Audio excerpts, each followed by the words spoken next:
Padre Celestial, te pido tu dirección, tu asistencia. Me invistas de sabiduría y de inteligencia en tu espíritu para transmitir este contenido santo de tu Escritura, importante y sublime para nosotros, Señor. En el nombre de Cristo te entregamos este tiempo. Amén. ¿Por qué seremos aborrecidos por el mundo?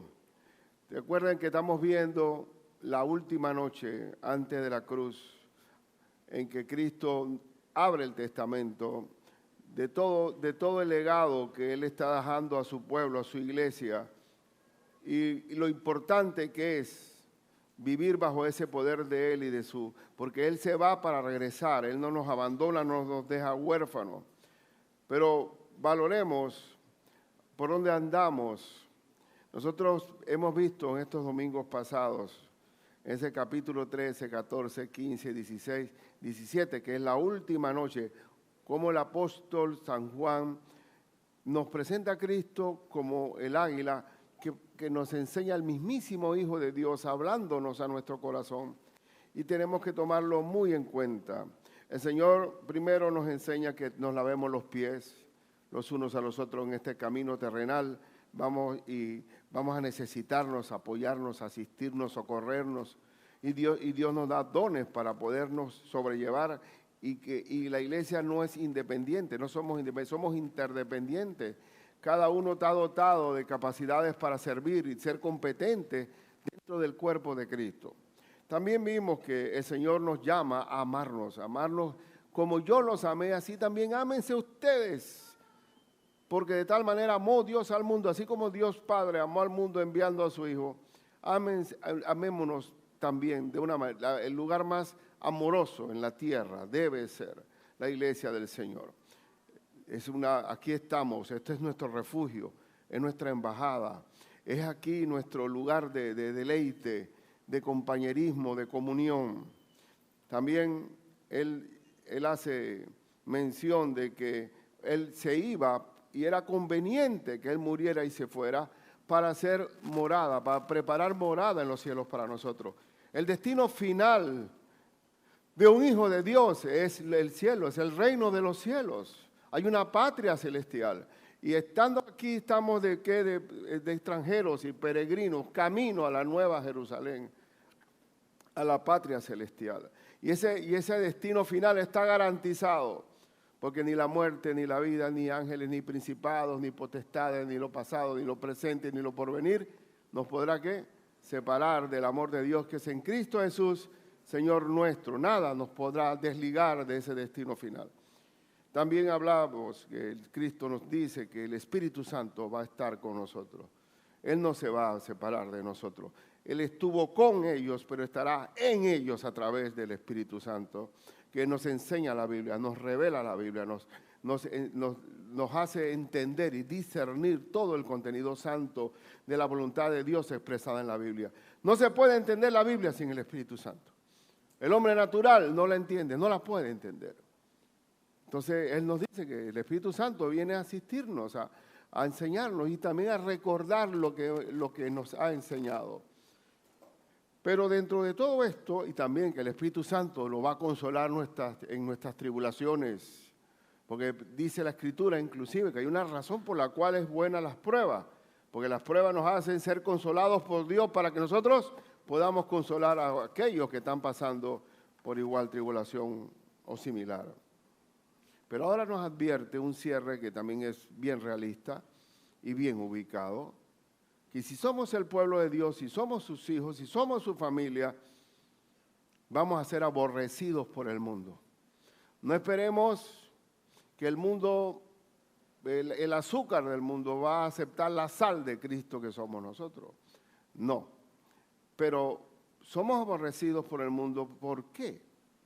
¿Por qué molesta? ¿Por qué es algo ¿por qué? ¿Cuál es el asunto? Si hay buen testimonio, si hay bondad, si hay servicio, si hay generosidad, ¿a qué se debe el aborrecimiento? Porque esto es espiritual. Porque no tenemos lucha contra carne ni sangre, sino contra principados, contra potestades, contra gobernadores de las tinieblas de este siglo, contra huestes espirituales de maldad en las regiones celestes. Es una guerra espiritual. Una guerra que está bien definida porque es una guerra del padre de este mundo, el príncipe de este mundo contra nuestro Señor. Y el mundo aborrece, y la palabra aborrecer es detestar enormemente a alguien. El mundo sí, odia a Cristo, pero eso le pasa a todos. Yo mismo fui un implacable condenador del cristianismo como una influencia mala para el país, diciendo que le lavaba el cerebro a la gente. Hasta que miren dónde estoy yo, predicando de Cristo. Quiere decir que el Señor sabe callar la boca a uno. Bien, pero entonces hoy vamos a ver tres. ¿Por qué el mundo aborrece? Pues sería bueno el por qué. A mí me gustan los porqués también. ¿Y por qué el mundo nos aborrece? Porque no somos del mundo. No somos del mundo y el Señor nos lo dice. Si el mundo os aborrece, sabed que a mí me ha aborrecido antes que a vosotros. Cristo fue amado. Cristo hizo milagros tras milagros que no se pueden, si se condensaran en todos los que hizo, no cabrían en una biblioteca, la cantidad de milagros que hizo el Señor. Y aún así lo aborrecieron. Su palabra fue sana, sabia, y lo aborrecieron. Fue manso y humilde de corazón, y lo aborrecieron. Bueno, si al palo verde le hicieron eso al seque, como somos nosotros, olvida que nos tiran al fuego. Entonces aquí dice, si fueras del mundo, el mundo amaría lo suyo. El mundo ama lo suyo. Pero porque no sois del mundo, antes yo os elegí del mundo, por eso el mundo os aborrece. ¿Por qué nos aborrece? Porque no somos del mundo. Es tremendo eso es cierto, absolutamente cierto. Yo tenía un vecino donde todos eran creyentes y faltaba uno. Y yo le decía, no te dejes envolver, no te dejes engatusar, cuidado que te llevan, falta tú, mantente firme. Oye, iré del diablo mismo, hablándole, gracias a Dios, él hoy es pastor. Yo estaba estorbándolo en su encuentro con el Señor. Porque el por qué, no te dejes, porque yo sentíamos que íbamos a perder un amigo, pues. Y que se iba a ver otro círculo de actividades, campamentos, retiros, recreaciones, todo un mundo, perdemos. Porque verdaderamente el que cree en Cristo ha pasado de muerte a vida. Antes estábamos muertos en nuestros delitos y pecados, siguiendo la corriente de este mundo, ajenos de la vida de Dios, siguiendo al príncipe de la potestad del aire. Éramos vanidad de vanidades, todo es vanidad debajo del sol. Y dice, acordaos de la palabra que os he dicho. El siervo no es mayor que su Señor. ¿Quién es nuestro Señor? Señor, Cristo Jesús. ¿Y usted qué somos nosotros? Siervos de Él. El siervo no es mayor que su Señor. Si a mí me han perseguido, también a vosotros os perseguirán. Dicho por la palabra de nuestro Señor. Primero dice aborrecimiento y después dice persecución. Y el que quiere vivir piadosamente en Cristo Jesús sufrirá persecución, dice Timoteo. Y a lo largo de la historia de la humanidad, los 10 emperadores romanos que eran tipo anticristo persiguieron a la iglesia de Cristo. Y ahí venían las mártires, las catacumbas, los coliseos donde los cristianos eran arrojados al foso de los leones, allá al coliseo, peleando con animales, perseguidos. Llega el momento, ¿se acuerdan ese pescadito que tenemos nosotros? El pescadito, que ese era un símbolo que si yo me encontraba con un creyente, yo ponía una raya primero y después el otro la completaba y se formaba el pez. Pero los espías romanos se dieron cuenta y hacían lo mismo y rágate y los capturaban. Entonces, ¿qué era lo correcto? Saberse de memoria los textos bíblicos. Esa era como lo dicen los espías, ¿cómo se llama? El código secreto. Dime un texto, pues tú, tú sí eres de nosotros. ¿Cierto? Porque el pescadito era falsificable. Pero una vez una hermana que se robó una luz roja y iba a velocidad y el policía la para y dice, deme por favor los papeles y todo. Y le decía, es que yo, francamente, yo le voy a decir una cosa a usted. ¿Usted dueña este carro? Sí. Es que yo pensaba que este carro era robado, porque tiene una cruz atrás, tiene un pescadito, y digo, contra, este no puede robarse la luz como se la robó. Entonces uno tiene que saber que no puede llevar el nombre del Señor en vano, porque nos juzgan hasta por robarnos una luz. Y mira que se habla de robar la luz, y en verdad que es un robo. Y nosotros en verdad no lo hacemos por legalismo, sino por amor a nuestro prójimo. Entonces habla a lo largo de la historia de Cristo, a lo largo de la Edad Media, la persecución por tener la Biblia en nuestro idioma. Esa Reina Valera que tenemos nosotros es una Biblia escrita con sangre,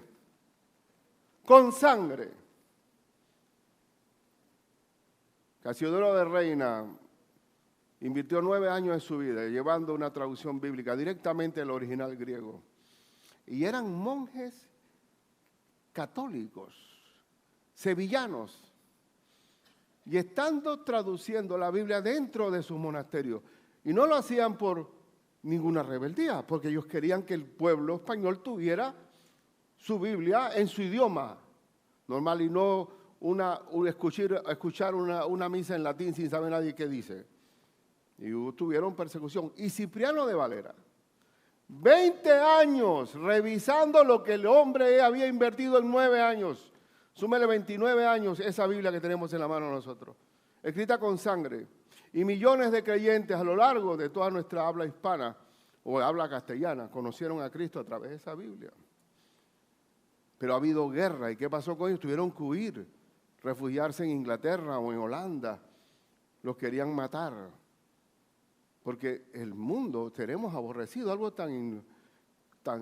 qué mal puede ser que yo conocer la Biblia en mi propio idioma. Igual en el caso de Alemania, con Martín Lutero, llevar la Biblia en el idioma alemán. Fue el primero en llevar esa traducción de todo un país.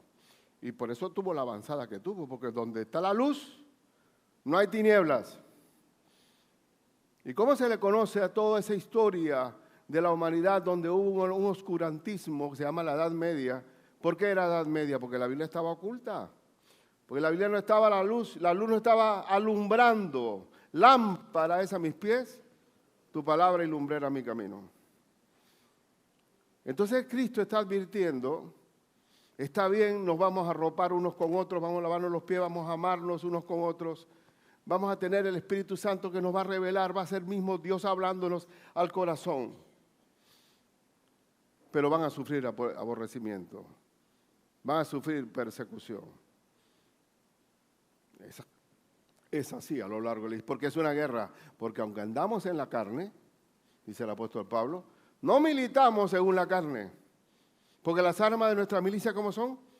Espirituales, no son carnales, sino espirituales, poderosas en Dios para la destrucción de fortalezas, derribando todo argumento y toda altivez que se levanta contra el conocimiento de Dios, llevando cautivo todo pensamiento a la obediencia a Cristo. Pero todo eso es como espiritualmente, una guerra. Y hoy por hoy, ¿quién es el que más sufre en estos tiempos finales de todas estas ideologías extrañas y todo? La Iglesia de Cristo. Supuestamente estamos contra los derechos humanos. Y allí está el derecho de nacer, no el derecho de abortar. Ahí está la Iglesia de Cristo manteniendo una campanada, pero que el hombre natural no la va a entender, porque solamente puede venir a la luz cuando reciba al Señor en el corazón. Entonces, ¿por qué el mundo nos aborrece? Uno, porque no somos del mundo. Yo no, antes lo era, pero ahora no. Gloria a Dios. Y Juan, me gusta la expresión del Señor Jesús en Juan 3, 19 al 20, que dice, y esta es la condenación, dice el Señor. Esto es lo que va a ocurrir, y esta es la condenación. Que la luz vino al mundo, o sea, Cristo vino al mundo, y los hombres, ¿qué pasó? Amaron más que las tinieblas que la luz. ¿Quién escogió? Los hombres amaron más las tinieblas que la luz. Él vino como luz, pero ellos no querían la luz, ellos querían la oscuridad. Amaron más las tinieblas que la luz, porque sus obras eran malas. Me acuerdo de las verbenas en el colegio, que el tiempo mío ni siquiera se puede comparar con este tiempo. Pero no era una cosa mayor que en el día de la verbena del colegio haciendo sus bailes y sus cosas, que también el director se iba y chucu, te apagábamos la luz enseguida en el gimnasio para estar ahí en oscuridad. ¿Y por qué? Y era que era, y hasta ellos mismos se hacían desentendidos para apagar esa luz, para que el baile fuera rareza. Pero ¿eso qué? Eso es algo de la carne. La carne lo ama, es algo que es parte de la naturaleza pecaminosa. Entonces dice, porque todo aquel que hace lo malo, ¿qué pasa? Aborrece la luz. Yo quiero mantener mi vida oculta, quiero vivir en mi callejón, en mi boate, en mi cabaret, en mi oscuridad. Lo amo, y no quiero, y ahí está bien que usted cuando prende la luz en algunos lugares, lo primero que se esconden son las cucarachas y los renacuajos y todo lo que no sirve se esconde de la luz. Porque el hombre que está haciendo mal repele la luz. Como aquel muchacho adolescente que tiene su cuarto, que no entres en los Estados Unidos sobre todo, que mi vida es privada, mi cuarto es privado, mi internet es privada. Y ahí está, no lava, limpia el cuarto, está lleno de sándwich y de todo, la cortina cerrada en oscuridad y la mamá hace así, ran, y entra la luz a ese cuarto y se ve toda la cochinada. El hombre ama más las tinieblas que la luz. Y el hijo pródigo, cuando recibe la herencia, porque él forzó la herencia, y solamente en judío, no era judío, en la ilustración que Cristo da, porque un judío nunca reparte su herencia en vida. Él no es tonto, dice, yo le doy la herencia antes y se olvidan de mí. Pero este padre, el chiquito, que era el más rebelde, le pide al papá, dame la parte que me corresponde. Y él se la dio. Ya que esta ilustración, esta parábola, impresiona mucho a los árabes. No por el hijo, sino como el papá le permite que ese hijo regrese. Si él ensució el apellido, ¿me explico? Entonces, este muchacho, ¿para dónde se va? Se va a la provincia más apartada, se va donde nadie lo veía, donde nadie lo conocía. ¿Para qué? Para vivir perdidamente, porque el hombre ama más las tinieblas que la luz. Cuando él vino a buscar la luz, cuando ya estaba quebrado, cuando se acabó el dinero, se acabaron los amigos, vino un problema de hambre en aquel lugar, un problema de depresión, inflación, lo que sea, y el hombre le comenzó a faltar al punto que un judío atendiendo cerdo es lo peor de lo peor. Y lo peor aún era querer comer la comida de los cerdos. Y entonces ya cuando está en el plan, comienza a buscar a su papá. Y así pasa también. En gran medida nosotros buscamos a Dios cuando estamos ahogándonos, con el agua hasta el cuello. Y déjelos. Muchacho joven, una muchachita joven, bien bonita, con plata en el bolsillo, con papá y mamá estable, esa va a buscar mundo, hermano. Tiene que venir una prueba para poder aterrizarla. Y por eso el mundo nos aborrece. El mundo aborrece porque no quieren llegar a la luz. ¿Cierto o no? Les encandila la luz. No pueden. Quieren estar en su ocultamiento. Todo aquel que hace lo malo aborrece la luz. Punto. Usted cuando llega a un lugar es como una linterna alumbrando. A veces me acuerdo de los compañeros de trabajo, abogados, que me veían llegar y que, cállate, que viene Fernández. Porque estaban hablando de las bandidezas que habían hecho los fines de semana, ¿no? Cómo se habían engañado, con qué mujeres habían tenido su aventura. Entonces y llegaba yo, y yo decía, sigan hablando, ¿por qué no puedes hablar? Pues yo soy un cristiano al revés, ¿no? Yo sí pongo la luz en el flashlight ahí. Digo, no, Fernando, tú no andas en la misma onda. Sí, yo sé que no andamos en la misma. Pero porque, entonces dice, después viene, también me soportaban porque, bueno, uno rendía en su trabajo, tenía cierto profesionalismo, entrega, y lo respetaban a uno, porque uno, en verdad, como creyente, lo que le queda a uno es el testimonio. En el testimonio es lo que hace que alumbre la luz en la oscuridad. Y así como en el monte, usted pone en un monte una lámpara encendida y viene la cantidad de bichos, hermano, que rodea es una cantidad. Es como cuando hicimos el campamento, cuando estábamos en el campamento los primeros días, cuando pusimos esa electricidad allá, vinieron unos bichos que en mi vida yo había visto. De veras, unos escarabajos, unos animales raros y feos. ¿De dónde salieron? Buscando la luz. Y el mundo está buscando la luz, aunque usted no lo crea. Y lo va a encontrar cuando está en bancarrota espiritual, en bancarrota económica, con problemas que no puede resolver, porque no hay amistad cuando no hay conveniencia. Una persona presa, enferma o en problemas de droga o problemas de sida o problemas de cualquiera, hasta ahí llegaron los amigos, hermano. Y dice, amigos no llegan a la mano, pero nosotros los creyentes, ahí estamos.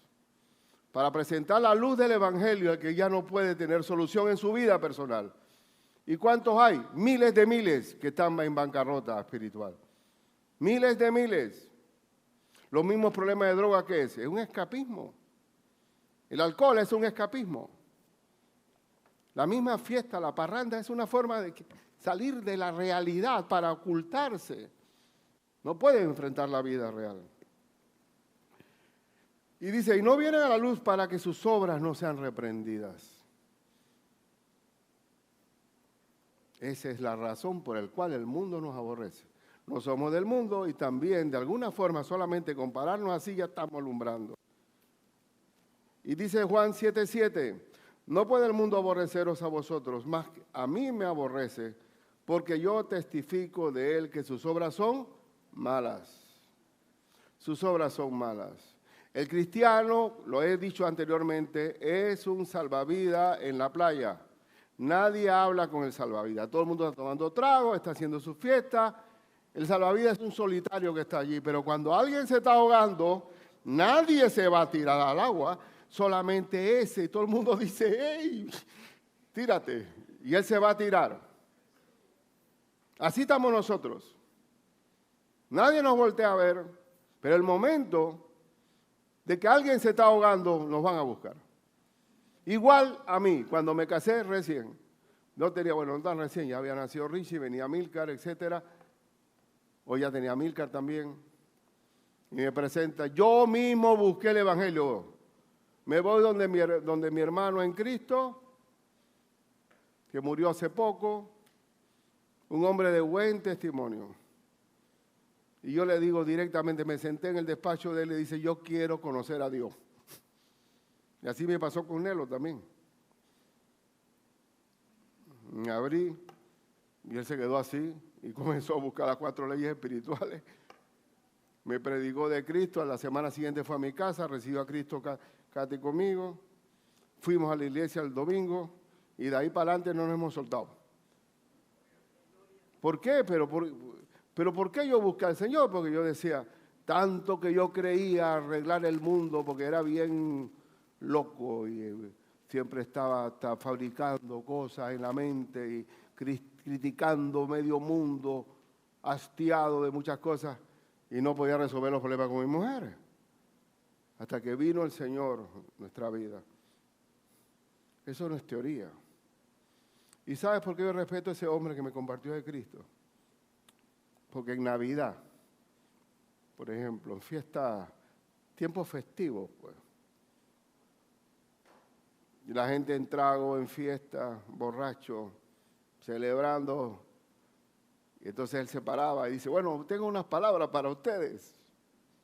Y decían, aleluya, y decían, gloria a Dios, vacilándolo, ¿no? Y él agarraba y transmitía el mensaje del Evangelio. Y me gustaba esa valentía, ¿sabe? Porque tenía convicción. De todos esos que tiró la red ahí, uno pescó, que está aquí. Entonces, pero quiero decirles, ¿qué quiero decir? Nadie va a querer. ¿Por qué nos aborrecen? Porque no quieren venir a la luz. Prefieren mantener sus tinieblas, ahí tener su semiluz. Y usted sabe que también en la noche todos los gatos son pardos. En la mañana siguiente, cuando amanecen, se miran así, ¿con quién me acosté yo esta noche? Y por eso dicen, no, derecho de aborto, pero claro, porque quiere jugar al sexo, pero sin la consecuencia del sexo. Entonces tienen un problema de droga, tienen un problema de intimidad sexual sin responsabilidad alguna y después viene una barriga indeseada. Entonces, ¿cómo te vas a meter con mi derecho a abortar? Entonces, ahí está lo que quiero decir. Somos aborrecidos por el mundo, pero que tenemos que tener la luz encendida. Y cualquier problema de testimonio que yo tenga, me he hecho a perder el mensaje de Cristo. Más de un pastor que yo me ponga a pelear en un semáforo con alguien que se me coló. Hey, ¿por qué no haces tu fila allá? Y me bajo, ¿y qué tú quieres? Y este pastor, primera plana. Primera plana, ¿por qué? Porque no puedes aceptar que alguien que dice ser, no lo es. Nosotros tenemos que mantener la luz encendida siempre porque somos embajadores de Cristo. Hoy, creo que no calculé bien, pero quiero decirles algo. Vamos a intentarlo. En el libro de Hechos, capítulo 5, hay para que vean lo que es la persecución y el aborrecimiento. Por la mano, dice verso 12, el 16, dice, por la mano de los apóstoles hacían muchas señales y prodigios en el pueblo. Los apóstoles, siguiendo a su maestro, están también haciendo milagros en el nombre de Cristo y estaban todos unánimes en el pórtico de Salomón, en el templo. De los demás, ninguno se atrevía a juntarse con ellos, mas el pueblo los alababa grandemente porque veían la mano misericordiosa de Dios en Jerusalén. Y los que creían en el Señor aumentaban más. Gran número así de hombres como de mujeres, tanto que sacaban los enfermos a las calles y los ponían en camas y lechos para que al pasar Pedro, a lo menos la sombra cayese sobre alguno de ellos. Había maravillas, prodigios, milagros, había alegría, bienaventuranza en Jerusalén.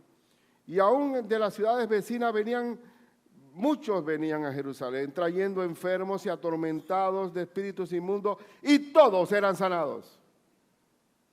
Estaba la maravilla de Dios allí. Ahora, eso que trajo un aplauso de los líderes religiosos.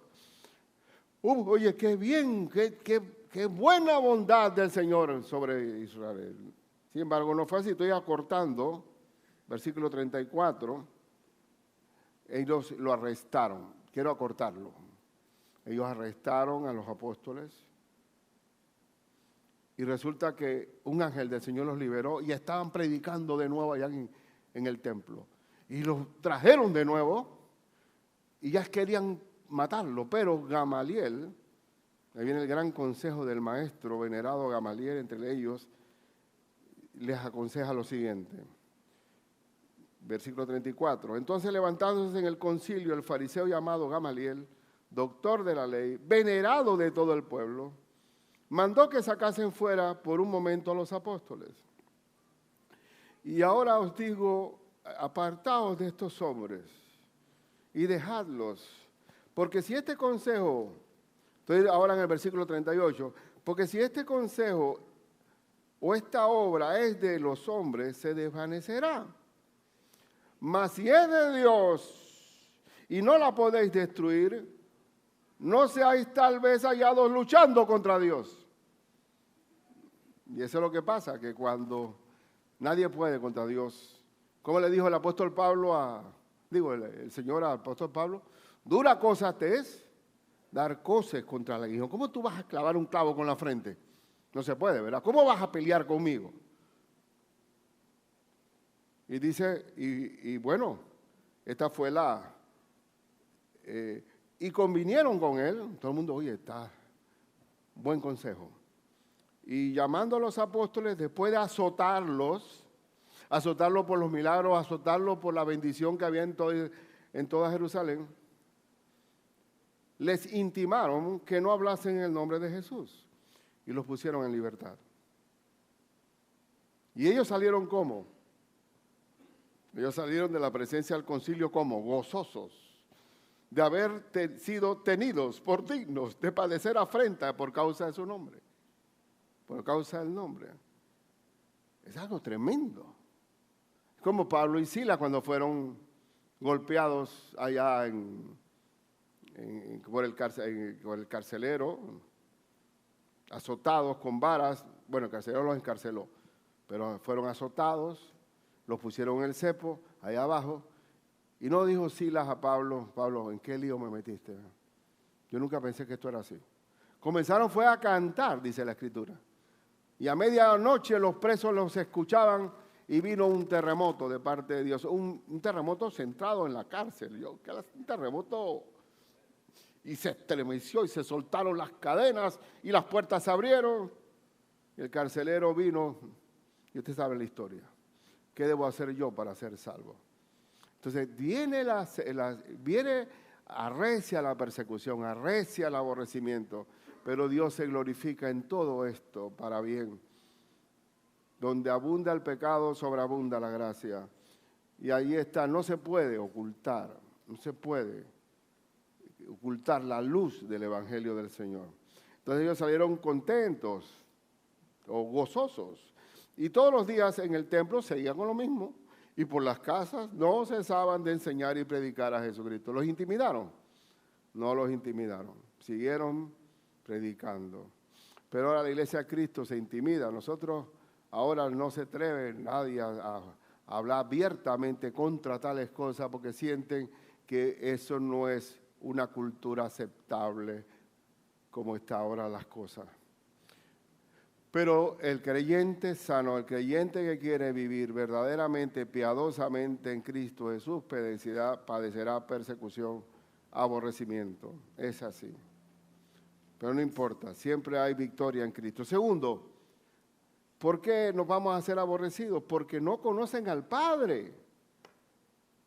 No conocen al Padre Celestial por medio de Cristo. Y por eso nos aborrecen, porque no han nacido de nuevo. Veamos el verso, capítulo 15, versículos 21 y 22. Mas todo esto os harán por causa de mi nombre, porque no conocen al que me ha enviado. A ver, porque no conocen al que me ha enviado. Si yo no hubiese venido, no les hubiera hablado, no tendrían pecado, pero ahora no tienen excusa por su pecado. Ahora Cristo vino, y vino precisamente con un solo propósito, que era el perdón de pecados, que naciéramos de nuevo, que fuéramos hijos de Dios, que fuéramos sellados con el Espíritu Santo, y el destino final, el reino de los cielos. Ahora no hay excusa, porque Cristo vino. Y cuando yo predico a Cristo y me aborrece, se está aborreciendo directamente a Jesús, y no solo a Jesús, sino al Padre Celestial. Te quedaste sin papá. Siga leyendo el versículo 23.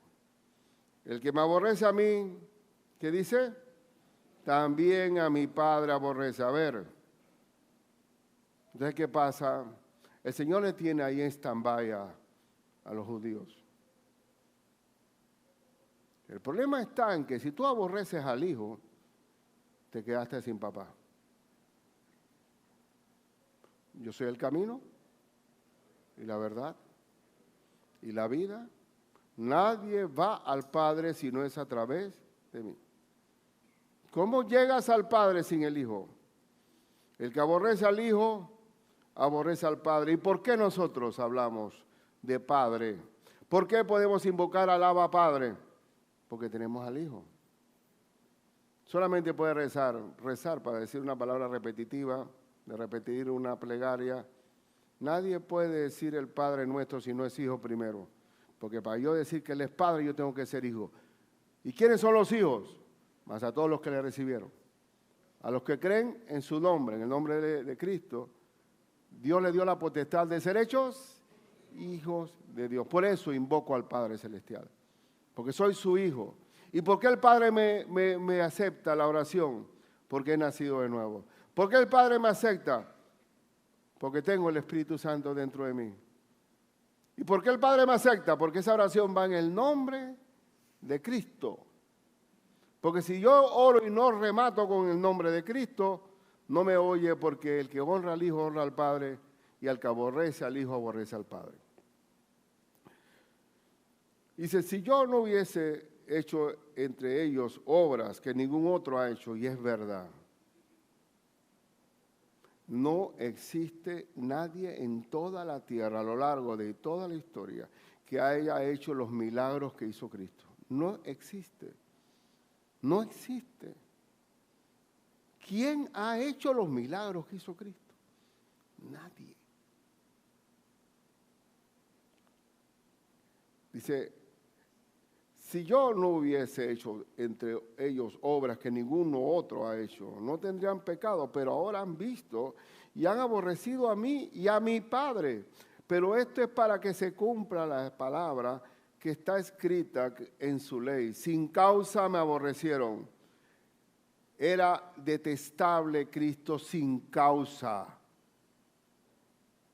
¿Por qué odiarlo sin causa? El milagro de aquel paralítico de 38 años, ¿cuál era la causa de matarlo? Porque supuestamente había violado el día de reposo. Sin causa. Pero cuando venga el Consolador, otra vez, ahí está la garantía del éxito en todo esto, a quien yo os enviaré del Padre, el Espíritu de verdad, del cual procede el Padre, Él dará testimonio de mí. A ver, por favor, a veces erróneamente hay un culto al Espíritu Santo. El Espíritu Santo da testimonio de Cristo. Hay otra parte que dice, y Él me glorificará. ¿A quién glorifica el Espíritu Santo? A Cristo. Una persona llena del Espíritu Santo es una persona llena de Cristo. No no es un culto para Él, es para Cristo. Ojo con eso. Ojo con eso. La piedra de ángulo donde se sostiene toda nuestra fe es Cristo Jesús. El fundamento. Cualquier otro fundamento no es.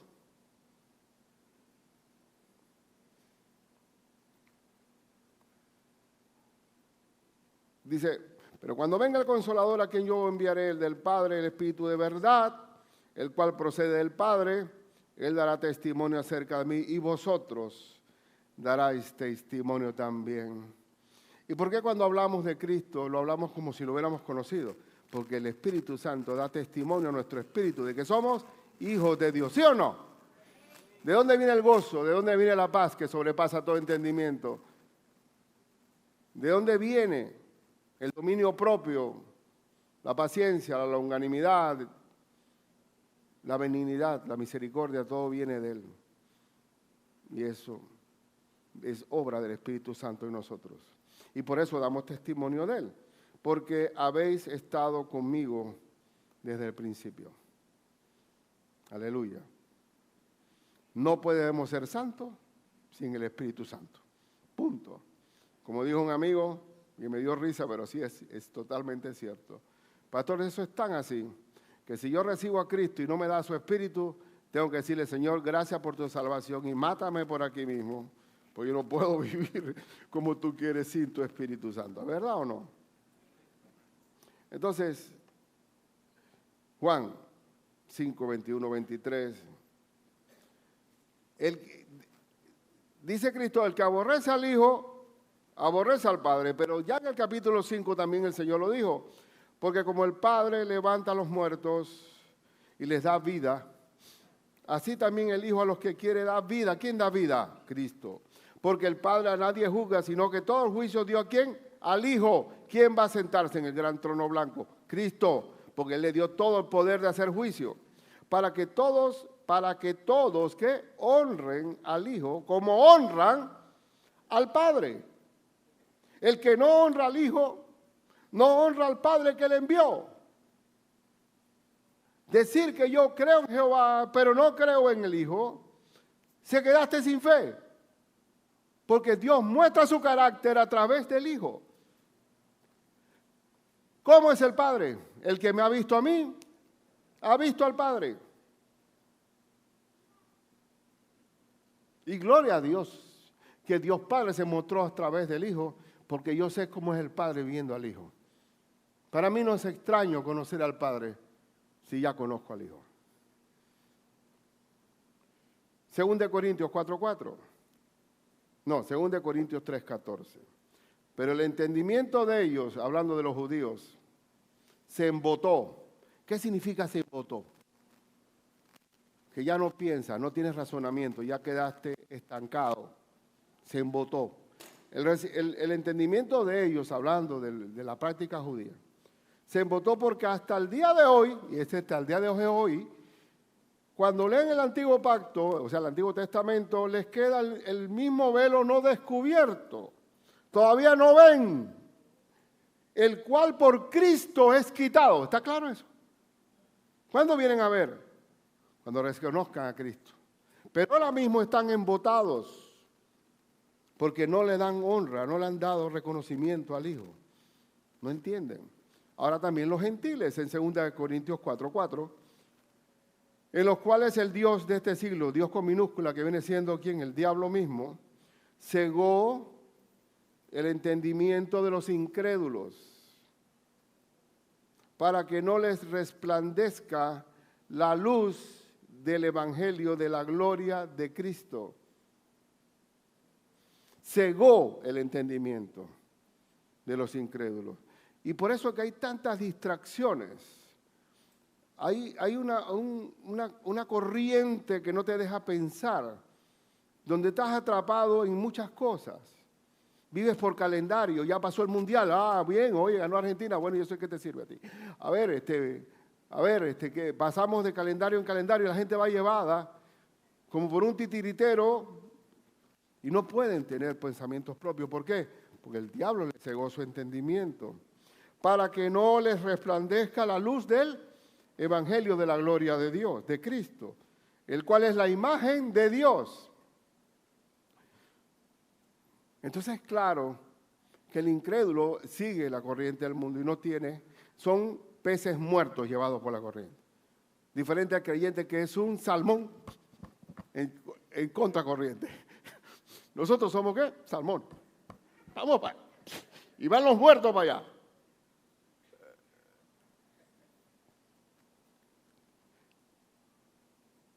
Y ese entendimiento embotado, yo pienso absolutamente que el incrédulo viene a tomar realidad como el hijo pródigo cuando está en el suelo, cuando está atendiendo cerdos. Y usted lo puede perfectamente ver en los hospitales, que tú vas y oras por un hermano que está allí, estás orando y dice, puede orar por mí, puede orar por mí, puede orar por mí. No hay ateos en los hospitales. En la cárcel, oye, buena cosecha, habría que preguntarle a Sergio. En la enfermedad, en la cárcel, en los problemas económicos, en la pobreza, la gente está abierta porque no tiene dónde agarrarse.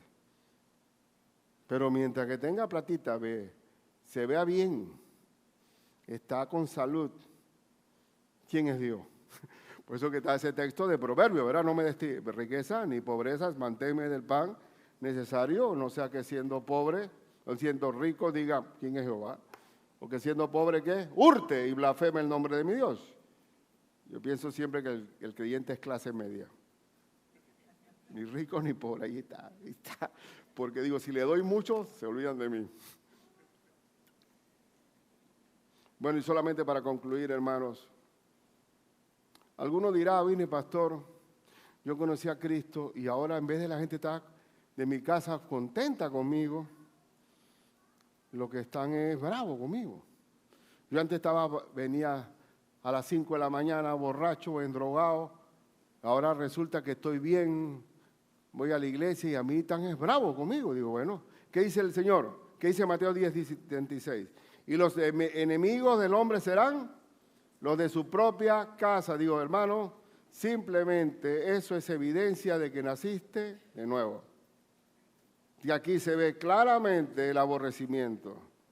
Y les cuento un testimonio. Había un hombre este testimonio lo escuché en un testimonio de reunión de varones. Un hombre que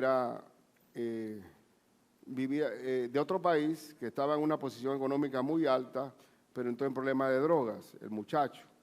Y el muchacho llegó a estar hasta en un estado vegetativo, estuvo así en un estado catatónico.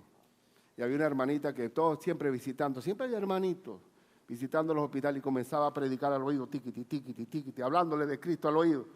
Y el hombre volvió y siguió recibiendo instrucción bíblica y apoyo en oración.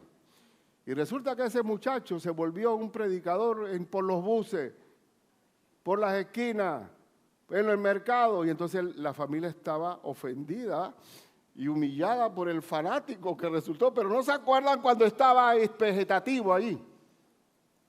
¿Por qué estaba así ese muchacho? Porque el que mucho se le perdona, mucho agradece. Y así está. Los enemigos del hombre serán los de su propia casa. Y si te aborrecen es porque estás, ¿qué? Alumbrando, tranquilo, con el tiempo. Los entenebrecidos como los bichos buscan la luz. Tranquilo.